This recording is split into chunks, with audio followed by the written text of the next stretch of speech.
evening, ladies and gentlemen. Picked this short straw, didn't I? First up, never mind, here we go. 6 minutes.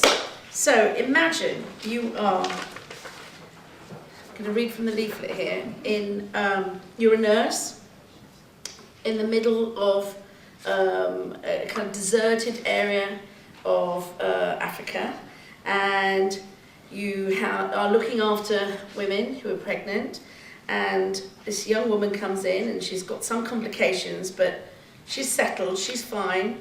And as a nurse, you know, you do have your phones like most people in lesser developed countries these days, and she's lucky enough to have an app on it which gives her medical advice, and she just happens to be looking at this app, and she sees an app on what to do if a baby is born that's not breathing, you know, how you resuscitate a baby.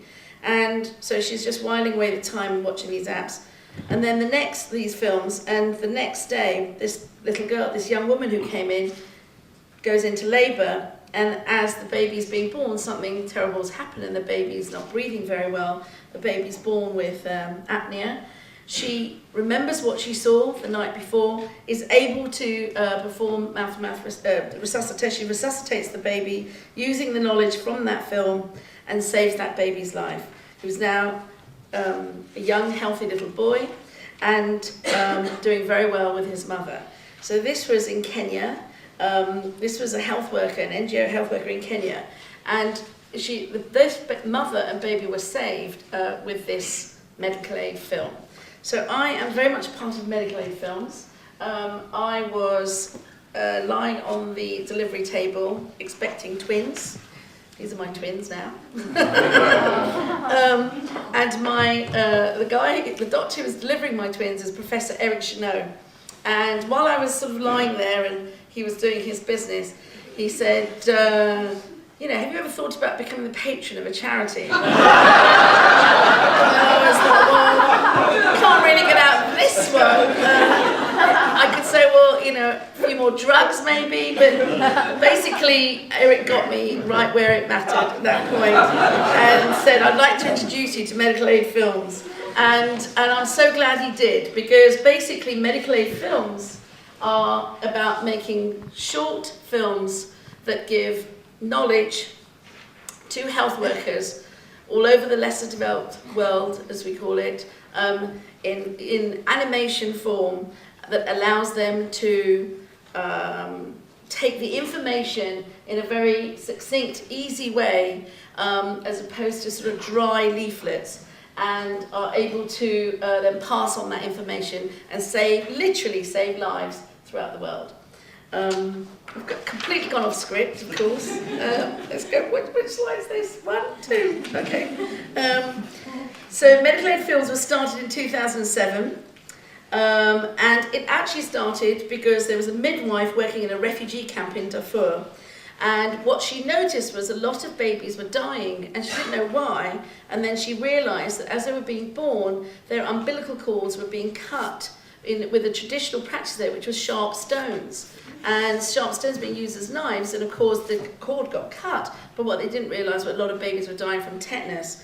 And so they went in and sorted out the issue in that particular area, and then on the plane home they thought, well, at least we've sorted that out, but what about the rest of the country? What about other places? And that's when they decided that what they had to do was find a way of addressing a lot of people very quickly. And of course, film, you know, is a game changer.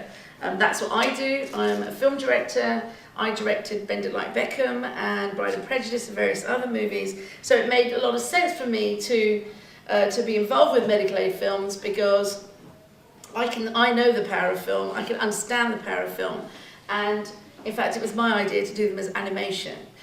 Because I thought, you know, again, that's the less preachy way of passing a message. So you can have images that convey all kinds of things very simply through animation.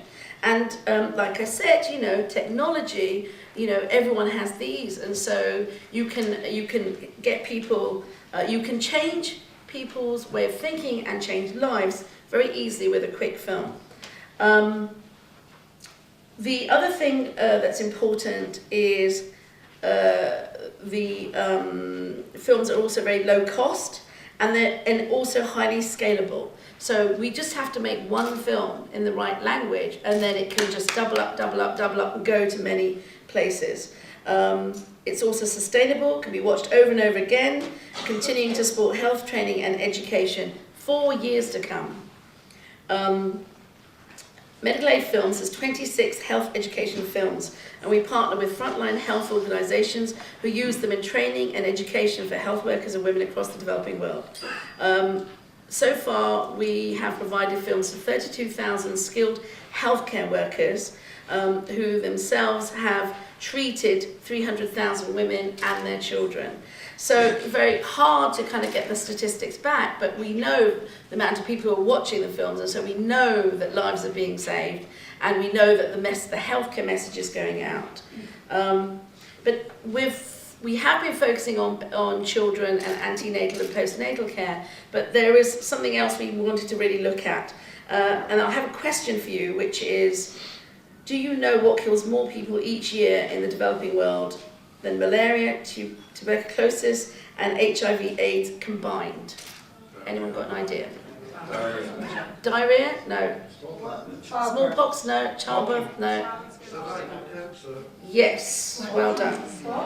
Cervical cancer or cervical cancer. That, there we go. Cancer kills more people than HIV/AIDS, tuberculosis and malaria combined, and show how easy it is to detect cervical cancer and then train healthcare professionals to treat it. We have some films, right? Yep. Medical Aid Films has produced this film to explain how pre-cancer cells and cervical cancer develops. It will also explain what you can do to protect yourself from disease by making healthy choices, attending cervical screening, and seeking treatment if necessary. Here's an expert on cervical cancer screening to tell us more. Precancerous cells can develop at the opening to the womb. This is called the cervix and is also known as the neck of the womb.